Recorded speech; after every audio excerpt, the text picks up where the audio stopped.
যে জুলাই সনদের 84টি পয়েন্টের মধ্যে 43টি বিষয়ই সংবিধানের সাথে সম্পর্কিত এবং এতে করে সংবিধানের মৌলিক পরিবর্তন সাধিত হবে। সংবিধানের নেচার, ক্যারেক্টার এবং প্রত্যেকটা জায়গাতেই যে বড় ধরনের পরিবর্তনগুলো সাধিত হবে সেটাকে শুধুমাত্রই একটি গণপরিষদের মধ্য দিয়ে সেটাকে টেকসই করা সম্ভবপর। আমরা সে বক্তব্য আজকেও আমরা উপস্থাপন করেছি এবং একই সাথে সামনের দিনে কারা ক্ষমতায় আসবেন, কারা ক্ষমতায় আসবেন না, বাস্তবায়ন করবেন না করবেন, আস্থা অনাস্থা, সেই প্রসঙ্গে আমরা যেতে চাই না।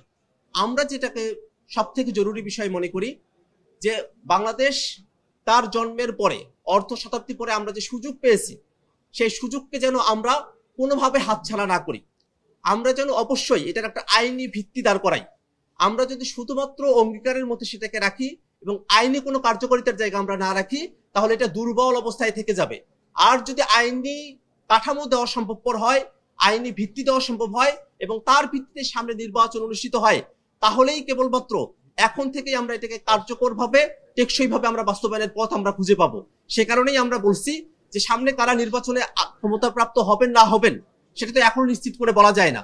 সামনে নির্বাচন হবে, জনগণ কাকে ম্যান্ডেট দিবে সেটা তখনকার সিদ্ধান্ত।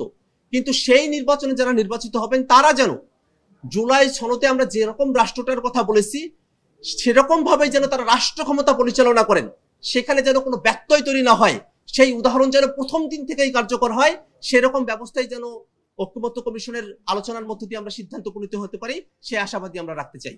আমরা সকলে জানি যে সংস্কার চলমান প্রক্রিয়া পৃথিবীর শুরু থেকে নিয়ে এখন পর্যন্ত পৃথিবী যে অগ্রসর হয়েছে নানা ধরনের সংস্কার প্রক্রিয়ার মধ্য দিয়ে অগ্রসর হয়েছে। কিন্তু আমরা বর্তমান বাংলাদেশে যে পরিস্থিতিতে বিরাজ করছি সে সময়টাতে যে সংস্কারগুলো অতি অবশ্যই প্রয়োজন, যা কিছু বাস্তবায়ন না করা হলে সামনের বাংলাদেশ আবার ফেসিবাদী কাঠামোতে ফিরে যাবে, তা কিছুকে অসমাপ্ত রেখে ফেসিবাদী কাঠামোর দিকে আমরা ধাবিত হতে পারি না। আমরা এই কারণেই বলছি সামনে যে নির্বাচন হবে এবং প্রধান উপদেষ্টা এই কথা ব্যক্ত করেছেন যে নির্বাচন তখনই মহোৎসবে পরিণত হবে যখন আমরা সংস্কারের এই আলোচনাগুলোকে আমরা কমপ্লিট করতে পারবো এবং একটা পরিণতির দিকে আমরা নিয়ে যেতে পারবো। সে কারণেই আমরা মনে করি যে সংস্কার যে চলমান প্রক্রিয়া অবশ্যই পরবর্তী যারা সরকারে আসবেন তাদেরকে অনেক সংস্কারের উদ্যোগ গ্রহণ করতে হবে।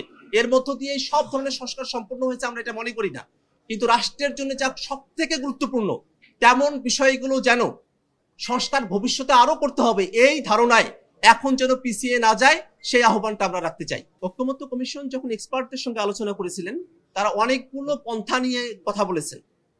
তারা সংবিধানের 106 অনুচ্ছেদের মধ্য দিয়ে অ্যাপিলেট ডিভিশনের থেকে তারা অ্যাডভাইজারি পরামর্শের কথাও তারা বলেছেন। এটা একটা পথ হতে পারে।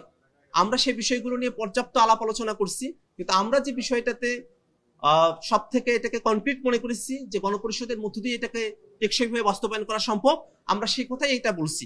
আমরা কারো যে প্রস্তাবনাগুলো আছে সেই প্রস্তাবনাগুলোর ব্যাপারে আমরা বিস্তারিত আলাপ আলোচনার দরজাটা আমরা ওপেন রাখতে চাই। আমরা মনে করি যে রাজনৈতিক যে দলগুলো আছে যারা ফেসিবাদ বিরোধী, আমরা যারা 24-এর অভ্যুত্থানে ফেসিবাদের বিরুদ্ধে রাজপথে জীবন দেওয়ার জন্য আমরা রাজপথে নেমেছিলাম, সেই মানুষেরাই আমরা এখন এই দলগুলোতে আছি। অতএব আমাদের মধ্যে একটা ঐক্যের জায়গা তৈরি করা সম্ভবপর সে আশাবাদ আমরা রাখছি এবং কমিশন যেহেতু সময় বৃদ্ধি হবে এর মধ্য দিয়ে রাজনৈতিক দলগুলোর মধ্যে আলাপ আলোচনার মধ্য দিয়ে টেকসইভাবে বাস্তবায়ন সংবিধানের সাথে সম্পর্কিত বিষয়গুলো এবং সেগুলো যেন ভবিষ্যতে আর কখনোই বাতিল করা না হয় শুধুমাত্র প্রসিডিউরাল গ্যাপের কারণে, সেটাই আমরা কিভাবে বাস্তবায়ন করা সম্ভবপর হয় সেই বিষয়ে আমরা আমাদের মনোযোগ নিবদ্ধ রেখেছি। ধন্যবাদ সকলকে।